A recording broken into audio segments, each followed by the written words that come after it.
आप थोड़ा साइड पे रहिए, साइड पे रहिए, साइड पे।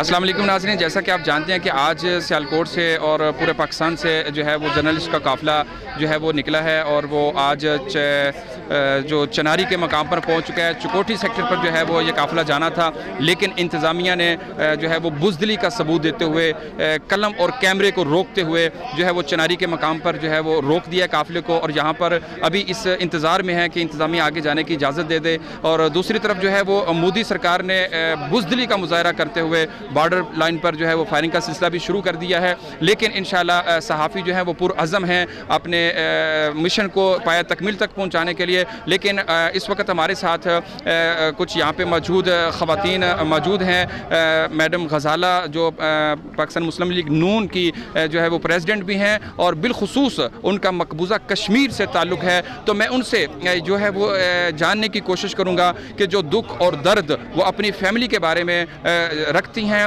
और वो उनसे दूर रहकर कैसा फील कर रही हैं, और आज के इस काफ़िले को रोका जाना इसके बारे में क्या कहना चाहेंगी। आइए उनकी तरफ बढ़ते हैं। जी अस्सलाम वालेकुम। अस्सलाम वालेकुम। जी जी, ये जो आज साफ़ियों ने हमारे साथ यकजहती का इज़हार किया, इसके लिए मैं बहुत ज़्यादा शुक्रगुज़ार हूँ कि मुझे लगता है कि अब आज़ादी का दिन ज़्यादा दूर नहीं। तो जो मेरी ननिहाल है वो इंडिया से है, हमारी आधी फैमिली जो है कश्मीर में है।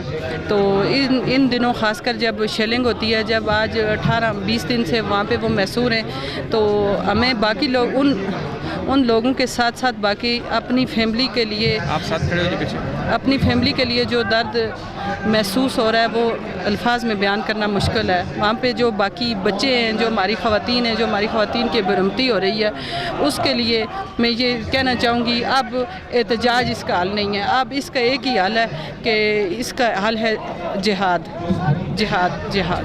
जी अच्छा, आप आने वाले काफ़िले को जो रोका गया है, तो पाकिस्तान के से मुल्क भर से आने वाले काफ़िले जो हैं उनको यहाँ पे चिनारी पे रोक दिया गया है। आप मकामी इंतज़ामिया के हवाले से क्या कहना चाहेंगी कि ये उनकी बुज़दिली है, हिकमत अमली है या क्या है?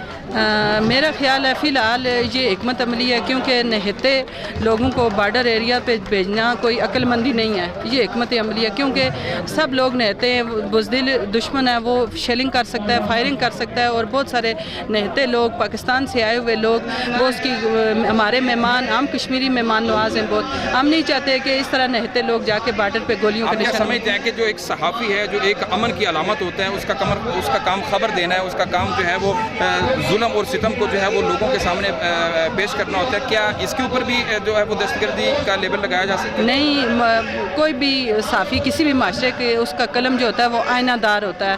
मेरा ख्याल नहीं है साफ़ी जो देखता है वही बोलता है, वो आईना है। मेरा नहीं ख्याल कि वो दहशतगर्द होता है, वो आईना होता है। जी मेरे साथ एक और यहाँ पे सिस्टर जो है वो मौजूद हैं, तो मैं उनसे बात करने की कोशिश करूँगा कि वो इस मौका पर जो है ना वो क्या करेंगे। जी बिस्मिल्लाहिर्रहमानिर्रहीम। जहाने यारा कहते हैं कश्मीर है जन्नत, जन्नत किसी काफिर को मिली है न मिलेगी। सबसे पहले तो मैं तमाम पाकिस्तानी अपने भाइयों का, अपनी बहनों का, सहाफ़ी बरदरी का शुक्रिया अदा करती हूँ कि वो पाकिस्तान से यहाँ पर आज़ाद कश्मीर में मकबूजा कश्मीर के बहन भाइयों के साथ इजहार यकजहती के लिए आए। दूसरी बात यह कि कश्मीर पाकिस्तान की शहराग है, कश्मीर को पाकिस्तान से अलहदा नहीं किया जा सकता। हमारे दिल भी पाकिस्तान और मकबूजा कश्मीर के बहन भाइयों के साथ धड़कते हैं, और जहाँ भी कश्मीर में जितने भी शहीद हुए वो पाकिस्तान के झंडे में दफन होना पसंद करते हैं। तो हमारा नारा भी यही है कि कश्मीर बनेगा पाकिस्तान। और अगर हम लोगों को चिनारी के मकाम पर रोक दिया गया है, अगर यहाँ से हम तमाम लोग यहाँ पर एक जज्बा लेकर आए हैं कि अगर हमें यहाँ से सीज़ फायर लाइन तक ले जाया जाए तो हम इंशाअल्लाह अपने उन भाइयों के साथ शहीद होने में भी कोई फ़र्क नहीं छोड़ेंगे। हम लोग कुर्बानी अपने वतन के लिए देंगे अगर यहाँ से हमें आगे जाने दिया जाए तो। जी जी नाज़रीन, जैसा कि आपने सुना कि मर्दों के साथ ख़वातीन भी जो हैं वो पुरअज़म हैं, बॉर्डर लाइन पर LOC पर जाने के लिए तैयार हैं और वो इस बात से कतई नज़र के बाहर आगे जो फायर जो है वो जारी व सारी है, लेकिन वो कहती हैं कि हम अपने कश्मीरी भाइयों के साथ, कश्मीरी बहनों के साथ जो है वो यकजहती करना चाहते हैं। वहाँ पे जो है पाकिस्तानी परचम और आज़ाद कश्मीर का परचम जो है वो लहराना चाहते हैं, ताकि दुनिया को पता चल सके ये कैमरा और कलम, इनकी आवाज़ को दबाया नहीं जा सकता, इस कैमरे की आंख से छुपा नहीं जा सकता, और वो जो कैमरे और कलम की आवाज़ को बंद करके वहाँ पे जुल्म और सितम कर रहा है, उस जुल्म को छुपाया नहीं जा सकता। इंशाअल्लाह ये जुल्म की रात ख़त्म होने वाली है, अंधेरी रात ख़त्म होकर रहेगी और पाकिस्तान अपनी तकमील को पहुँच के रहेगा, कश्मीर को आज़ाद करवा के रहेगा और कश्मीरियों की आज़ादी तक अपनी जद्दोजहद जो है वो जारी और सारी रखेगा। जी।